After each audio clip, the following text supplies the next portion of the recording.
So I heard a rumor, and I wanted you to touch on this for a second.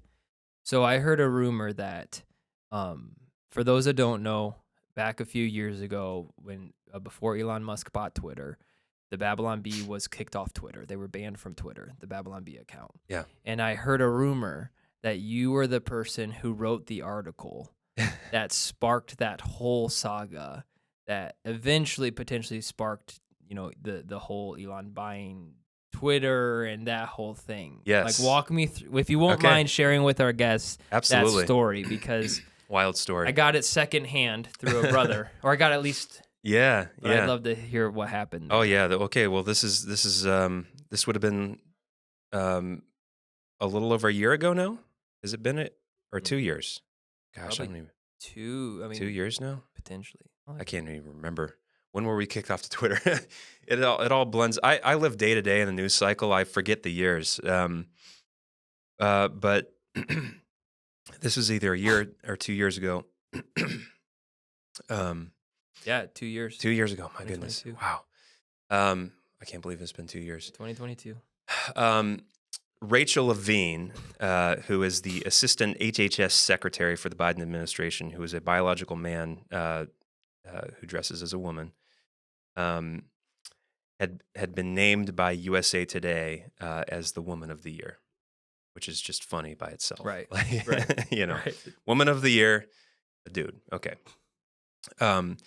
So that morning, Kyle Mann had, my editor-in-chief had texted me and kind of said, hey, our traffic's been a little bit anemic the last couple of days. Let's spice things up and try to get something going today. And I was like, okay. So this thing had just happened with USA Today. We started kicking around ideas to make fun of it. And I was like, well, let's give Rachel Levine our own award, because sometimes we do that. Every year we give Donald Trump our Christian of the Year award. And so like we do these fake awards sometimes. So I was like, let's have a Man of the Year award, and let's make Rachel Levine our Man of the Year. Yeah. And so I wrote the headline and the article for it, put it out there. And Kyle Mann texted me right after it went up. And he's like, dude, I think you're going to get us kicked off of Twitter. Like, this is like, Twitter was really, at that point, was really like on the misgendering stuff at that time. And sure enough, I think the next day or a little bit later, we were suspended from Twitter, and had a meeting with the leadership and the owners. What are we going to do about this? We had the option of, are we going to, well, Twitter gave us, this is what Twitter told us. They said, you can delete the joke, and then you have to check this box saying that you participated in hate speech. So not only do you have to delete the joke, you have to acknowledge that you did something wrong. Acknowledge that comedy was hate. Exactly. And that was too far for us. Yeah. Leadership decided we're not deleting the joke. If we lose our platform, if we lose our business, so be it. I feel like this is like the red line where we're not going to cross this. The truth is too important. Free speech is too important. And I admire the leadership for taking that stand. And so we decided not to delete the joke. We remained suspended, for a while. Unbeknownst to us, Elon Musk, who was a fan of the Bee, he had interacted with our content a few times before. Yeah. And it was also avid Twitter user. And I'll never forget the first time Elon Musk reacted to one of our articles in a way that showed he had actually he clicked on it and read the article. He had reacted to something that I had written in the last paragraph of one of these articles, and just what a moment that was. Yeah. Like, oh my gosh, Elon Musk. And so we knew he was kind of a fan. While this whole suspension from Twitter thing was going on, Elon Musk was over in Germany. He was opening up his new Tesla factory there, and had kind of like missed that whole news story. But he came back. He noticed that the Bee hadn't posted in a while, and he DM'd our Babylon Bee Twitter account and said, hey, is the Bee suspended? And we couldn't reply to him because we were suspended. So we just like had this DM from Elon Musk in our DMs, and we couldn't reply to him. Well, Elon Musk did some digging around and found, Kyle Mann and some of the people that work for us, and DM'd Kyle Mann directly and said, hey, can you talk? And so I'll never forget, this was my birthday 2 years ago, March 24th. I was driving home from a date with my wife, a birthday date. We just had a dinner. I'd had a few drinks. I was feeling really relaxed and just ready to go to bed, And Elon or Kyle Mann calls me, and he's like all out of breath, and he's like, Joel, can you please go on Fox News for me at 10 o'clock? Because Elon Musk is about to call me and I can't go on Fox News. I was like, okay, this is like in 10 minutes and we're still on the highway, about 10 minutes from home. So it'll be a quick. yeah. So we sped home. I put on my jacket. I went on Fox News for Kyle Mann. I forget what I said. I think Media Matters did a hit piece about me the next day. And so Elon Musk called Kyle Mann on his cell phone and asked Kyle to tell him what happened. You know, what happened? Why'd you get kicked off of Twitter? Kyle told him the joke.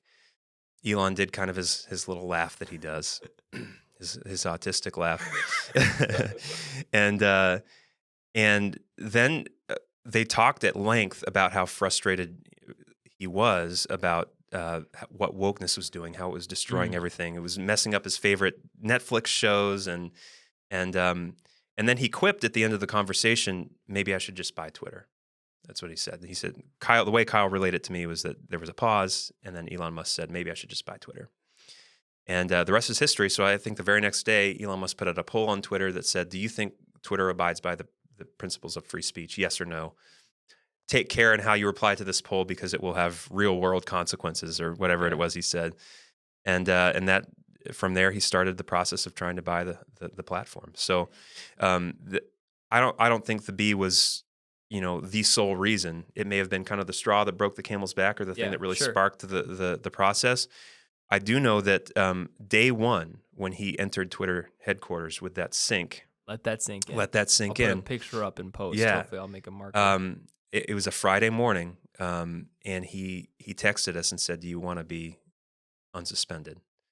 And we said, sure. And the Washington Post, I think, later reported that from some insiders at Twitter that when Elon Musk met with leadership and the whole team there, that was like his first directive was to free the Babylon Bee. Wow. And so it took a few weeks. I mean, there was a lot of politics, and there was a lot of pushback, and there was some snakes in the grass still there trying to kind of sabotage him, and that all had to be worked out. But a few months later, we were finally unlocked, and there we were. So yeah, it's crazy. And it really, it's like a right place, right time sort of thing. God used a couple of humble writers to really, move this very rich and powerful man to do something that has had tremendous impact for the world. Yeah. And we're seeing it not just in this country, but we're seeing how he's fighting for free speech in Brazil. We're seeing how he's fighting for free speech in Australia right now. Australia is trying to censor posts on Twitter. And so, I mean, what he's done will have consequences that will last generations, because we misgendered Rachel Levine because of your hateful comments. Our hateful comedy, our hateful joke. Yeah, I think that's a good. I mean, first of all, man, what an incredible story. It's crazy. I mean, for me, just sitting across from the man who caused Elon to buy the Babylon Bee. No, I think it's great, man, and I think it shows the power of comedy. I think it shows also the. I mean, we don't laugh enough in our culture, and we all need to lighten up. Yeah, and so what you guys do is so special because you guys do take serious topics and you make them fun, and you're like, hey, let's breathe for a second. And I think Elon saw enjoyment in that, and it also just shows how much he just loved it because he sought you guys out to figure out he went full detective mode, and that's a busy dude. Yeah, and so for him to try to figure that out, and then I think you're right. I think because he was tweeting a lot about that before I think all this stuff happened. But you're right. Like, I think it was probably the straw that broke the camel's back, or one of them. And then next thing you know, man, I mean, that's a $44 billion investment. Which we'll never be able to pay back. No, it was definitely overpriced. Yeah. But it's a cool thing. It's exciting.